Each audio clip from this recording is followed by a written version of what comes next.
Assalamualaikum warahmatullahi wabarakatuh. Before starting the presentation, let me introduce myself. My name is Setianingsih from the Islamic Counseling Guidance Study Program in IAIN Surakarta, second semester, class D. I will presentation about counseling skill with children.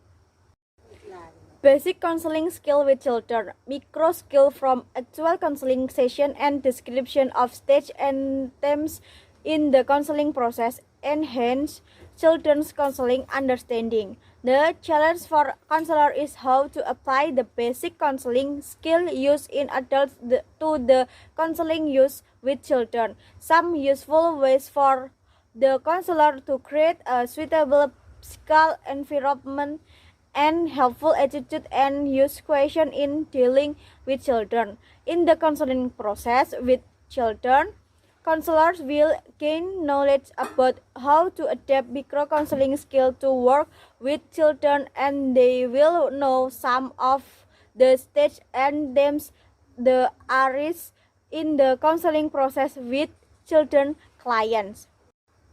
Use micro skill with clients.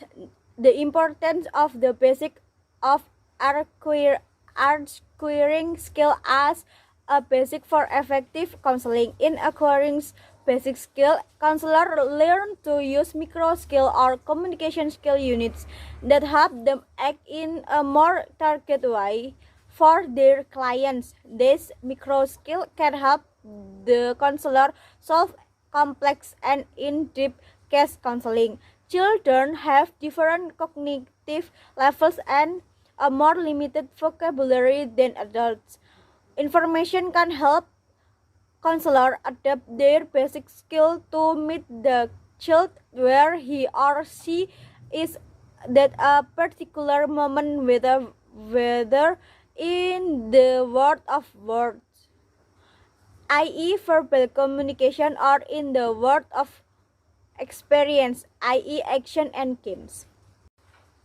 Reflecting content and feeling. Behavior tracking is a way for counselors to communicate attention to children when they are engaged in games or activities rather than conversation. In response to behavioral tracking, the counselor communicates not only concern for the child's world, but also recognition of the important feelings that the child has. The counselor not only communicates understanding of those feelings, but also deeps the child's experience, because culture and gender influence how children express feelings. Counselor need to identify and practice patience with children who may have received requests from their families to hide their feelings. Reflecting on meanings, interpreting and using metaphors. Counselors who effectively extract meaning and convey it in verbal communication or children's play. It is served to understand meaning in action. There may be many meanings in children's metaphors. Metaphors can also be central to the development challenge process in counseling. Children express metaphors through play with stories or pictures, which are known as visual metaphors. Counselors need to pay attention to the level of cognitive aspect of children in relation to the ability to understand interpretation. The counselor must form a positive relationship with the child in order to understand the message conveyed. The counselor interpretive comments can provide self-knowledge for children. The counselor response allow future exploration of the child needs. Setting limits. The counselor set boundaries in counseling to protect the child and to communicate the limits of behavior that can be accepted by the child. Standard boundaries are one that is common to most child counselors. Setting boundaries is fundamental to counseling with child clients. Understanding stage and themes in child counseling. The way to convey change in the child-counselor relationship is by building trust in thinking, listening actively, accepting requests for child help, and being patient with children's resistance. The focus here is on change in the child, which can help the counselor track movement and progress. Knowledge of stage and themes in counseling games help the counselor to better understand the counseling process with children. Recognizing stage of child counseling. First, the initial stage. Children begin counseling in exploratory mode. The warm up, the explore the specific of the setting, session structure, and counselor.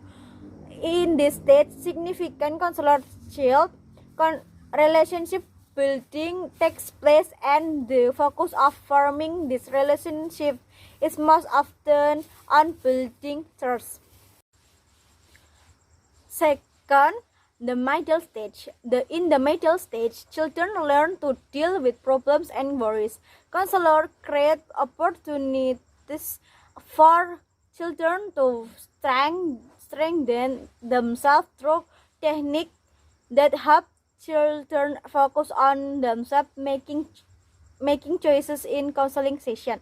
Ways to explore and integrate children's space by designing experiential counseling activities, making interpretive comments to children, and doing collaborative work with caregivers. Third, the final stage. The behavior that is displayed in the final stage indicates that the child has overcome the problem for now. Children feel sufficient and express their true potential abilities. Three main themes that might arise in the counseling process include those related aggression or power, family or care, and safety or security.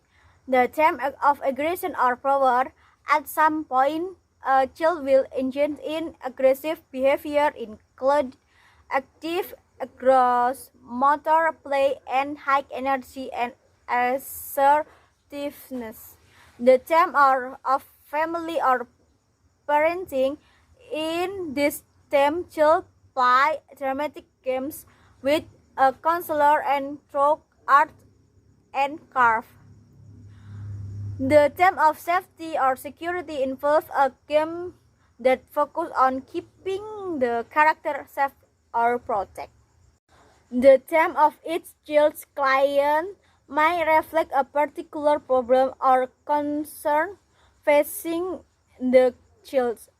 The counselor needs to identify a theme with the knowledge of its client. Overall, it is important for the counselor to identify themes that are carried out or played by children to help children overcome existing problems. This is the end of my presentation. Thank you. Wassalamualaikum warahmatullahi wabarakatuh.